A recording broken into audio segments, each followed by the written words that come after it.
நம் இந்திய திருநாட்டின் பாதுகாவலரான விண்ணரசி அன்னையின் திருநாளை முன்னிட்டு மரிய அன்னையின் சிந்தனை.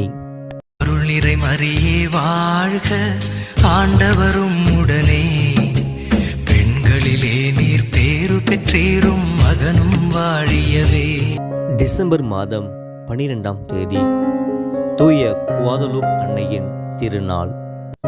தூய குவாதலூப் அன்னையின் செய்தி குறிப்பாக ஒதுக்கப்பட்ட மற்றும் துன்பப்படுபவர்களுக்கு எதிர்நோக்கு, அன்பு, இரக்கம் மற்றும் பாதுகாப்பு பற்றியது. இந்த அன்னையின் பரிந்துரை நாடி இருக்கின்ற நாம் நம்மோடு வாழ்பவர்களுக்கு எதிர்நோக்கு, அவர்களோடு அன்போடும் இரக்கத்தோடும் இறைவன் வேண்டுகின்ற இந்த வரங்களை கொண்டு வாழ்வோம். இறைவன் பிள்ளையாய், அன்னை மரியின் அன்பு மகனாய் மகளாய் நாம் மாறுவோம். அருள் நிறை மரியே வாழ்க, ஆண்டவரும் உடனே, பெண்களிலே நீர் பேறு பெற்றேறும் மகனும் வாழியவே.